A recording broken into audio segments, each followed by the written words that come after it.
জোর করে কি আমি একজন মুসলমানকে কি খ্রিস্টান বানাতে পারবো? নাউজুবিল্লাহ। বা কোনো খ্রিস্টানকে কি মুসলমান বানানো যায় উচিত হবে? না। তো সুতরাং যার যার ধর্ম পালন করার, যার যার মত হোল্ড করার, মত ধারণ করার অবস্থান থাকতে হবে। যেমনটা আসলে উপদেষ্টা নাহিদ ইসলাম বলছে, আমি একদম স্পেসিফিক নাম বলে দিচ্ছি, কারণ যেহেতু একটু পরেই নিশ্চয়ই আপনি না হলে ভাববেন যেটা আমার ব্যক্তিগত প্রশ্ন। জাতীয় সরকার গঠনে আপত্তি, রাষ্ট্রপতির পরিবর্তন, সংস্কার, স্থানীয় সরকার নির্বাচন, নতুন সংবিধান, জুলাই ঘোষণাপত্র সব ইস্যুতেই বিএনপি বিরুদ্ধে অবস্থান নিয়েছে। জাতীয় ঐক্য ধরে রাখার জন্য ছাত্ররা বারবার তাদের অবস্থান থেকে সরে এসেছে। বিএনপির দায়িত্বশীলতার জায়গাটা জানতে চাই। হ্যাঁ, বিএনপির দায়িত্বশীল জায়গা হচ্ছে বিএনপি বাংলাদেশের একটা প্রধান রাজনৈতিক দল। প্রধান রাজনৈতিক দল হিসেবে বিএনপির একটা জাতীয় দৃষ্টিভঙ্গি এবং একটা রাজনৈতিক দৃষ্টিভঙ্গি আছে, এবং বিএনপি তার সরকার পরিচালনা, দেশ পরিচালনা, জাতীয় নিরাপত্তা সামগ্রিক বিবেচনাগুলো মাথায় রেখে তাদেরকে সিদ্ধান্ত নিতে একটা রাজনৈতিক দল। তো বিএনপি যেমন আপনার কথা বলবেন, আপনি যেমন বিএনপির কথা বলবেন না, তো তেমনি যেমন দেশ টিভি যেমন বিএনপির মালিকানাধীন প্রতিষ্ঠান না এটা, তাই না? তো তেমনি বিএনপির নিজস্ব অবস্থান থাকবে। বিএনপি তার নিজস্ব অবস্থান থেকে যেটা ভালো মনে করেছে রাজনৈতিকভাবে সেটি সেই অবস্থানই নিয়েছে। সুতরাং বিএনপি যদি ছাত্রদের একাংশের কথা বা এরোর কথা যদি বিএনপি সাবস্ক্রাইব করে, এন্ডোর্স করে, তো বিএনপি একটা রাজনৈতিক দল হিসেবে থাকারও কোনো দরকার নেই।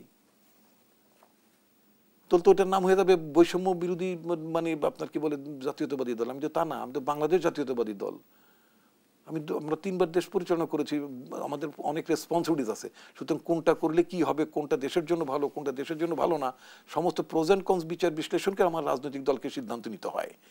আমি যখন, আমাকে তো অনেক অনেক বিবেচনা করতে হবে, রাষ্ট্রের ইন্টিগ্রিটি, রাষ্ট্রের নিরাপত্তা, এগুলো চিন্তা করতে হয়। তো সুতরাং আমি এক অ্যাজ এ সিনিয়র সিটিজেন, বা আমাদের দলের যে সমস্ত সিনিয়র নেতৃবৃন্দ যারা আছেন, যারা সিনিয়র রাজনৈতিক নেতৃবৃন্দ যারা বিভিন্ন দলে আছেন, তারা সবাই ভেবে চিন্তেই তারা এই অবস্থানটি নিয়েছেন। এবং বাংলাদেশের 16 বছরের আন্দোলন সম্পর্কে যেমন আমার একটা দৃষ্টিভঙ্গি আছে, আমাদের যেমন বাংলাদেশের যারা আপনার গণমাধ্যম তাদের ব্যাপারে আমাদের একটা পর্যবেক্ষণ আছে। তা আমাদের তো নিজস্ব পর্যবেক্ষণ, নিজস্ব অবস্থান থাকবেই। সে অবস্থানের সাথে যদি সবাই একমত হল, তো দেশটা বাকশাল হয়ে যাবে। দেশটা তো বাকশাল হলে চলবে না। দেশের ভিন্ন ভিন্ন মত থাকবে, আলোচনা থাকবে, সমালোচনা থাকবে, তারপর আবার ঐকমত্য পৌঁছার লক্ষ্য থাকবে। That is the essence of democracy, that is the beauty of democracy. সব এক হয়ে গেলে কেমনে চলবে? ভিন্ন মত থাকতে হবে। কেউ আপনার আস্তিক থাকবে, কেউ নাস্তিক থাকবে, কেউ হিন্দু থাকবে, কেউ মুসলমান থাকবে, বৌদ্ধ। আপনি জোর করে কি আমি একজন মুসলমানকে কি খ্রিস্টান বানাতে পারবো? নাউজুবিল্লাহ। বা কোনো খ্রিস্টানকে কি মুসলমান বানানো যায় উচিত হবে? না। তো সুতরাং যার যার ধর্ম পালন করার, যার যার মত হোল্ড করার, মত ধারণ করার অবস্থান থাকতে হবে। এবং আমি মনে করি সকল রাজনৈতিক দল এবং রাজনৈতিক নেতৃবৃন্দ তাদের স্ব বিশ্বাসে এবং দেশের প্রতি ভালোবাসা রেখেই তাদের বিবেচনা থেকে তারা সিচুয়েশনটা অ্যানালাইজ করেন, অ্যাকর্ডিংলি তারা সিদ্ধান্ত নেন। That's the thing. যেমন আমরা মনে করেছি যে আওয়ামী লীগের অধীন নির্বাচনে যাওয়া সঠিক হবে না, আমরা নির্বাচনে অংশ নিইনি।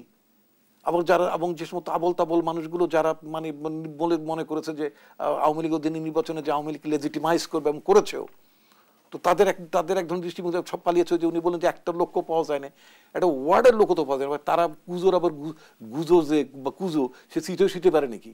যাদের এত অপরাধ, যাদের এত খুন ধর্ষণ, এত এত গুমের ইতিহাস, যাদের এত লুণ্ঠনের অভিযোগ, যাদের ব্যাংকগুলোকে শেষ, এবং তাদের প্রশ্রয়ে সরকারের দালালি চামচাবাজি করার কারণে যে শ্রেণীটি বাংলাদেশের জনগণের অর্থ, বাংলাদেশের ব্যাংকগুলোকে শেষ করেছে, নিঃশেষ করে দিয়েছে, সেই সমস্ত লোকগুলোর মতের সাথে কি আমি একমত হব?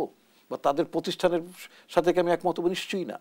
তো সুতরাং আমাদের বক্তব্য হচ্ছে, একটা রাজনৈতিক দল হিসেবে, দায়িত্বশীল রাজনৈতিক দল হিসেবে আমাদের অবস্থান নিঃসন্দেহে আমাদের রাজনৈতিক বিবেচনা প্রসূত, দেশের স্বার্থে, জনগণের স্বার্থে আমরা বিবেচনা করি। একইভাবে আরেকজনও মনে করতে পারে যে তিনিও দেশের স্বার্থে, জনগণের স্বার্থে চিন্তা করছেন। তার চিন্তা এবং আমার ভাবনার মধ্যে এই ফারাক থাকবে, পার্থক্য থাকবে। এটি হচ্ছে গণতন্ত্র। সেই জন্য নানা মত থাকবে, নানা পথ থাকবে, নানা দল থাকবে, এর মধ্য দিয়ে গণতন্ত্র বিকশিত হয়। ধন্যবাদ জানাচ্ছি ডক্টর আসাদুজ্জামান রিপন।